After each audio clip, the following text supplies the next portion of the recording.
Je demande aux leaders étudiants, je demande aux leaders politiques, je demande aux chefs syndicaux d'écouter la voix de la population du Québec et de faire un appel clair et sans réserve à la non-violence, au refus de l'intimidation et d'appuyer ce principe de paix sociale que tous les Québécois veulent.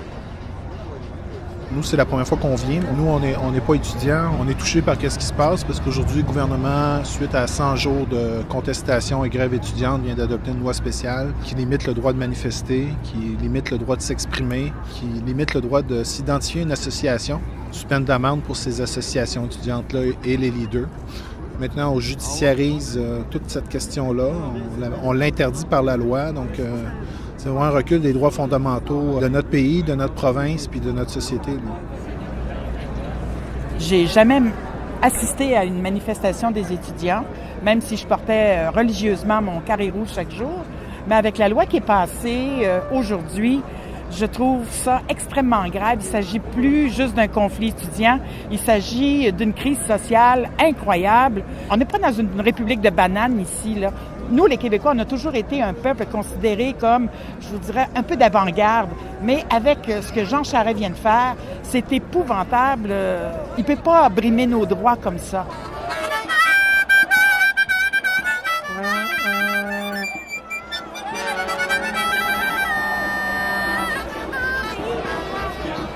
Nous sommes des mères de cœur et d'utérus qui viennent dire à notre gouvernement qu'on n'accepte pas ce qu'il fait à nos jeunes et qu'on veut qu'ils s'assoient avec eux, qu'ils négocient et que c'est pas en traitant notre jeunesse comme ça et en passant des lois matraques qu'on va avoir une société qui se tient. Charest! Dehors! On va trouver une job dans nos Charest! Dehors! On va trouver une job dans nos Charest!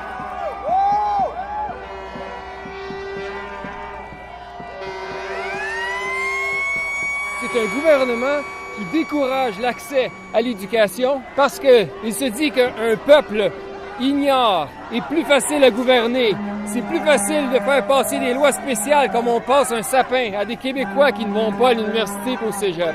Personnellement, ça fait 7 ans que je me bats pour que le gouvernement Charest se destitue. Alors, il ne faut pas se décourager. Ce soir, on crie pour la démocratie. Ce soir, on crie pour la démocratie. La loi spéciale. On s'en calisse.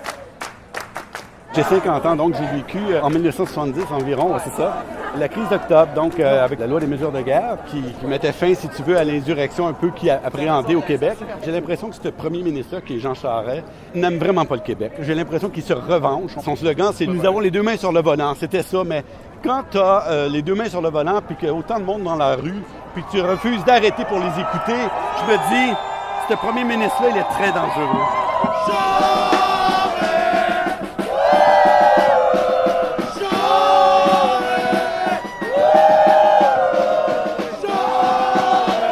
Je serai dans la rue quand on sera au million. Voilà, c'est au million. Alors chacun y va à son rythme. C'est comme des vagues, ça vient, ça va, ça vient. Mais attention à la lame de fond. C'est la plus dangereuse. Il y a un terme marin qui dit le grain blanc. C'est celui qu'on ne voit jamais venir. Et quand il arrive, ça fait 2 mois et demi maintenant. Donc il va falloir qu'il le réfléchisse. Et bien.